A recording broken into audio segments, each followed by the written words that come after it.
I think very appropriate when we're reflecting on what happened in Bourke Street last Friday. And I have on the line with me now Marilyn Kraner from Jewish Care, who is the Manager of Individual and Family Support Services. Good morning, Marilyn. Good morning, Gary. How are you doing? Good, thank you very much. And thanks for phoning in. I wanted to start by just referring to the Jewish Care's media release that came out a couple of days ago, and because it talks about the services that you do offer. Jewish Care offers support to victims of Bourke Street. Jewish Care was saddened to hear of the events that occurred last Friday in the Bourke Street Mall and condemns all forms of violence and wanton destruction. We're devastated to hear that one of the 5 victims, 10-year-old Talia Haken, was a young member of the Jewish community of Melbourne, enjoying the innocence of school holidays with her family. Our thoughts and prayers are also with Talia's mother and 9-year-old sister, who were also struck down and are now trying to recover from this terrible event. Jewish Care offers its support through counselling services to the Jewish community of Victoria at this distressing time. We urge anyone affected in any way by this tragic accident to reach out for support to ensure their wellness and resilience. Jewish Care continues to raise awareness to the issues of mental health and youth supports in our community, and we encourage members of the community to seek support or referrals for those who may be experiencing mental health issues themselves. We note that the government is launching a number of inquiries into mental health, bail and police procedures. Jewish Care looks forward to systemic improvements so that this senseless violence cannot occur again and that such tragic loss of life is not in vain. And then there's a phone number for if you are seeking confidential support, and it can be through either 8517 9999, which is Jewish Care's front door number, or people can also ring Lifeline on 131114. That was 131114. So, Marilyn, I guess first of all, I'd like to ask what sort of services does Jewish Care offer, in particular in relation to tragic events like last Friday's? Yeah, absolutely. Just to clarify, the front door number is 851759 999, just for people to be sure that they get the right number.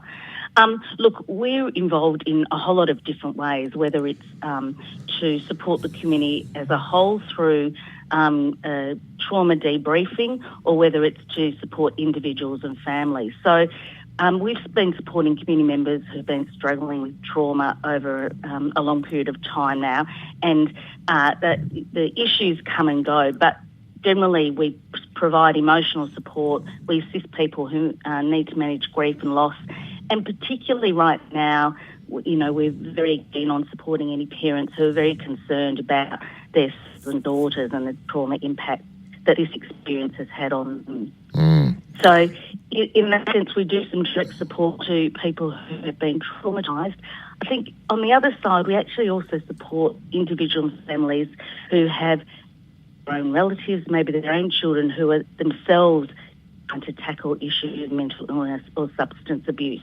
And that's really important because for families where their children are experiencing mental illness or substance abuse, there are risks always attached with that, and I think there are lots of people trying to tackle and understand how best to support their family members. So we really are kind of tackling the issues for the community on both sides. Mm-hmm. I guess just starting off then, what sort of professionals are involved at Jewish Care, and especially what sort of experience might they have had in relation to, you know, trauma like this? Traumatic events like this? Yeah, look, it's a really good question. We've got a really, really strong social work team who have been involved in a whole range of both individual trauma events and community trauma events. So they are part of the community as well, so very much attached and understand what the community might be experiencing.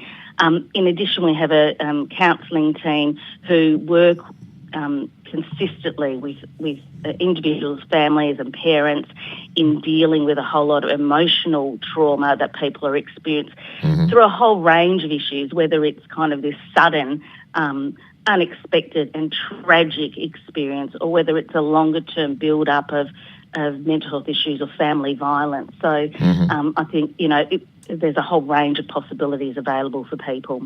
Right, okay. And I guess one of the other things that's mentioned both in your media release and something that you've already touched on is the issue of mental health and particularly illicit drug abuse as well. What are you seeing? What's Jewish Care seeing in relation to these issues?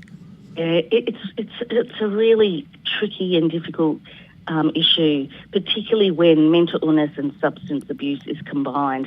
So we're actually increasingly responding to families who are really trying to support as well as manage the risk of their loved ones who are grappling with the combination of mental illness and substance abuse. And depending on the substance, often dealing with violence and aggression. So even in the last month, Jewish Care has been engaged in supporting or responding to families who are tackling issues related to drug-induced psychosis, particularly as it relates to methamphetamines, which seems to be the types of drugs that really induce a very violent and out of control behaviour, which is terrifying. Not only for families, for the individual themselves. So it's not a new experience, and families are really having to cope with the impact of substance abuse, where it interacts with mental illness or where it in fact enhances mental ill health. Right. So, we hear about in the headlines a nice epidemic, but I don't like to use labels like that, but we are talking particularly about ice, I think, when you're talking about methamphetamines, and we are talking about violent reactions. Are you seeing a spike in the people that you're dealing with in the use of the drugs and obviously in the effects it's having on their mental health? I'm not sure we'd say it's a spike, but we do know over years that the drugs of choice change. So where there was a period of time, although very tragic for individuals using it, drugs of choice may have been heroin, for example, the impact of heroin is a self-destruction. Unfortunately, the newer types of drugs that are coming out now, the impact is a much more overt reaction, which is often very violent and aggressive. And you know that through the media advertisements that show people quite out of control. And I think that's the scary bit, is that whilst there may not necessarily be an increase or a spike, as you suggested, what we are is that the change of drugs, drugs that people are using, what's accessible now, is a bit more scary, I think, for the community as a whole. And the individual, particularly post-use, is they have no idea what's going on or what they're doing at the time.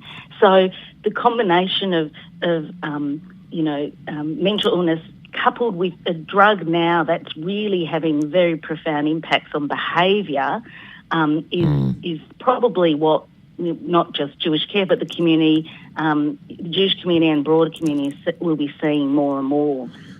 It's a bit scary. They're very cheap, and they're very cheap. They're easy to access drugs, and they're not expensive drugs. So, and that's part of the scary bit of it all. I guess I have a very naive approach to this and think to myself, especially when we saw some drug-related deaths not so long ago because of the quality of the drugs that were taken. Yeah. How do we educate young people not to take things that have been manufactured by bikies in garages somewhere or whatever it might be? What can we do to educate the community about this? The fact that there's no quality control on these dangerous substances as well. Yeah. Look, I understand that JCC, they're already doing some work around drug education within schools. I think really communication is just fundamental. Talking to young people, understand what they're experiencing when they go out, what are they seeing, what are they observing, what that feels like for them, how they feel about being part of things.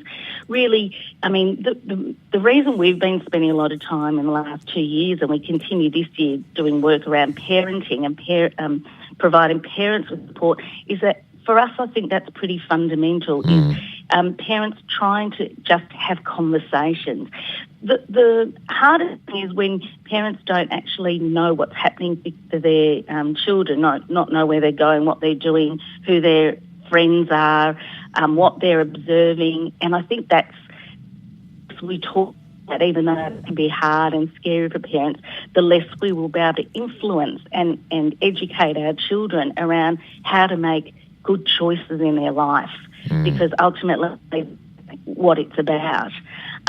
It's kind of a tricky one because, there's different ways of talking about not taking drugs, but the parents or educators say don't take, becomes more and more of a curiosity, as we all may have experienced as we grew up. Sure. But really then it's about, well, let's talk about what other kids are doing, what it looks like when that happens, what might be the impact of it, and what are the dangers, particularly given the amount of horrific chemicals that are mixed in with these now newly produced drugs that really have impacts that are just so bizarre on the body and so unknown in terms of long term that I think some of those conversations might be helpful. It's very scary. It really is a very scary issue. On another note, how do you assess that the Jewish community as a community handles these issues? Like there was already a memorial service held on Sunday evening, a very rapid reaction by the community. Do you think as a community we handle these things well? And do you think as a community we embrace victims, those who are suffering from this very well? How do we fare as a community, in other words? Look, I've worked across mental health services for most of my working life, and I think our community is quite sensational in many ways. For the majority of people, I think we provide as a community both through memorial services, through spiritual connections, through community connections, a whole lot of opportunities for people to talk, to embrace, to comfort, all the sorts of elements that are really important in recovery, all those elements that help us try and make sense and give meaning, if possible, to what has happened. I think sometimes those that aren't quite in the majority of the community, those that are on the outskirts, they're the ones that Jewish Care is particularly interested in supporting and kind of reaching out to, right, because they're the ones less likely to join in the community ways of managing things and more likely to kind of hold on to some of those experiences internally. So we encourage anyone who hasn't participated in any of the community events or opportunities, or just feels that their experiences seem different or apart from others, to please contact us, because I think that's a tricky time for people to feel very alone. That's a very tricky time, yes. Yeah. So just if you can give us some contact information there, what are the if somebody does want to reach out for that sort of support? Absolutely. Again, we encourage people to reach out for support for themselves or family members, whether they themselves are struggling with the trauma of what's occurred, or whether they have family members who are also struggling perhaps with issues of mental illness or substance abuse, to please reach out. We've got a really easy way of contacting us. We've got one single number. It's 8517 5999. That's the Jewish Care's front door. If you will get, if you require anything around trauma or mental substance abuse responses, you'll get directed straight to the social work team, who'll be able to respond to you or to help you support a loved one if that's who's calling through. So please do ring.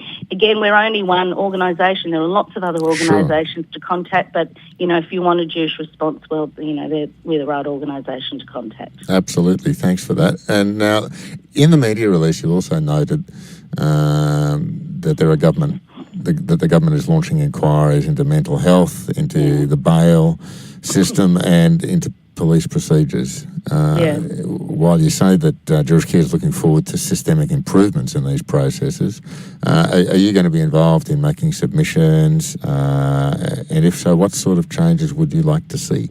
Yeah.